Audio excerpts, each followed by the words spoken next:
In the last lesson, I talked about exploratory conversations, which is our communication about sex outside of a sexual encounter. Learning to have these conversations is critical to deepening your understanding of sex within your relationship and making it safer and easier to engage in sexual intimacy. Well, in this lesson, I want to talk about intimacy conversations during sex. Of course, if you understand the guidelines for exploratory conversations, then you're on your way. Intimacy conversations follow the same basic principles, but in addition, I want to make a few more comments to help you navigate these more vulnerable moments with finesse and love. Remember that intimacy begins before the sex act, so make time to be sensual with each other through touching and hugging and cuddling and kissing, but without expecting sex necessarily. This is a form of communication which not only warms you up to sex, but lets your partner know of your interest. Lots of touching is keeping a slow burn going that can be ignited into a fire of passion more easily. Related to this is to find ways to engage with each other through friendship and fun and joking and teasing. Make sure that you're getting talk time each day and getting out on dates on a regular basis. Well, another thought is that you need to be honest about your desire. If your partner initiates sex and it's not going to work for you, then it's better to be honest rather than simply comply or even fake or resent it. Your no could be for any number of reasons. You're preoccupied with the problem, you've just been to the toilet and feeling dirty, you're holding on to some resentment about something. In truth, sex has to work for both of you. You both have to be in the mood if it's going to be a good experience.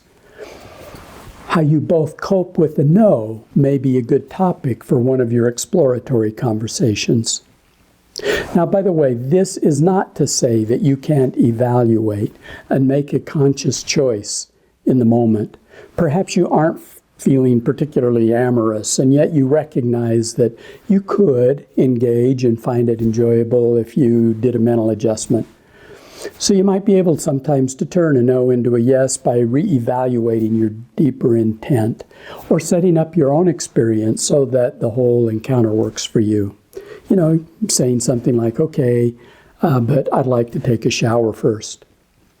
But I don't want you to hear that you have to comply with your partner's wishes. It has to be okay for both of you to say no as a conscious choice. And of course, there are ways to do it that won't feel rejecting of your partner. You reach out and touch them, and you suggest another time. This lets them know that it isn't personal, but you're taking care of your needs.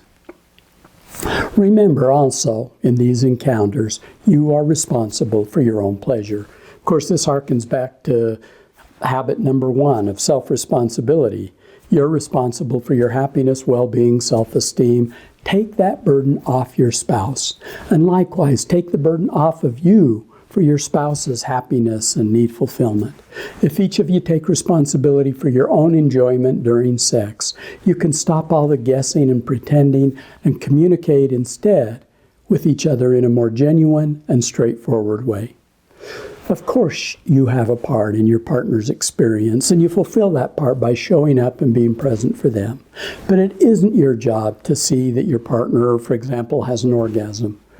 When you each take ownership, you can't blame your partner when things don't work or sex won't, and if you stop doing that, sex won't be quite so emotionally exhausting. Well, another key to communicating during sex is to be fully present to your own pleasure rather than worrying about performance or whether you're doing it right or wrong. There's not a right or wrong way to do it. It's about the journey, not a destination. So I'm encouraging you to let go of notions about how it's supposed to be and enjoy it for what it is for you at this moment by tuning into your own body and sensations. 70% of women report that they have faked orgasm. And this means that they're being more interested in pleasing their partners than tuning into their own experience. Well, not only do they get less out of sex, but they're also training their partners to do what doesn't work. Sex requires being authentic, both of you being authentic about your experience rather than making something up. Of course, this means giving yourself permission to notice your bodily sensations. Get out of your head your thoughts about the day, your to-do list for tomorrow, and be in the moment by feeling the various parts of your body from head to toe, and of course, including your genitals. What sensations do you notice in different parts of your body? What are different parts of your body calling for? Can you let your partner know? And can you also be present to your partner to be aware of how he or she is responding and give them more of what they desire?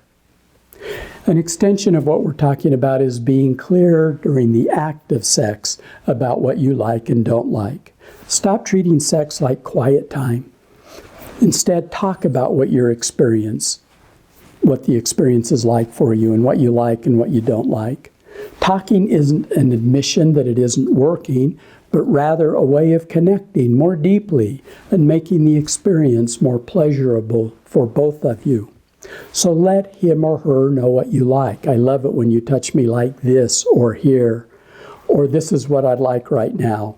And don't be afraid to take your partner's hand, to move it, to do something that you would find more sensual. Guide your partner to do what brings you pleasure. Well, of course, the other side of this is to show up for your partner, which harkens back to the exercise on non-demand pleasuring, in which both of you learn to be giver and receiver. You're both giver and receiver during sex. As giver, ask your partner to let you know what he or she likes or doesn't like. You can say things like, "What do you need?" or "What do you want me to do?" or "What would feel good to you right now?" Be willing to let your partner tell you and guide you to enhance their experience. And don't just ask what your partner likes, but really listen and hear what your partner's saying. Because sex is such an intimate and vulnerable act, your partner may need to know that it's safe to be totally open with you. You let them know by being attuned and listening. So much of the joy of sex is in the giving, bringing pleasure to your partner. It's also appropriate to talk about what's happening in the moment. Maybe Ross says, "I notice you just pulled away from me for a moment. I wonder what was going on." Rachel might say, "Well, I just wanted to look at you. Looking in your eyes helps me feel more connected." Ross says, "Oh, okay. For a minute I thought maybe I was doing something you didn't like, so I just had to ask." Of course, sometimes the feedback might be corrective. Rachel says, "Oh, that hurt. What you were doing hurt. I'd like you to keep doing it, but a little more gently." And Ross responds, "Oh, I'm sorry about that. I'm glad you let me know."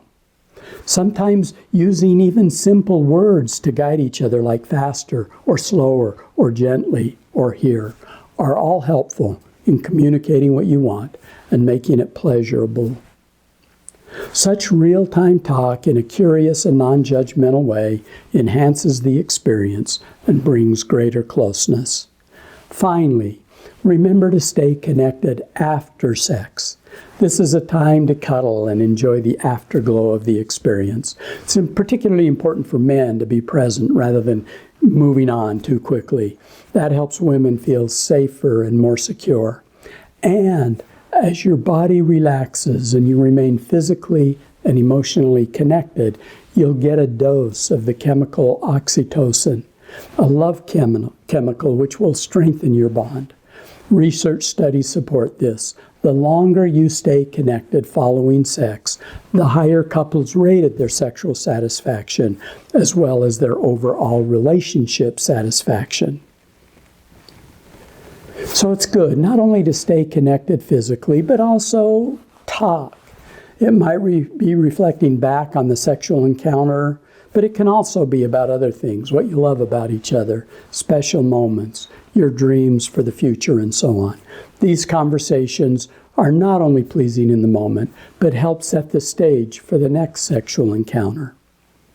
So let me step back and say that all of these suggestions I'm making help you become more vulnerable in the moment, but also have incredible power to make your sexual relationship stronger, and just as important, bring you closer as a couple.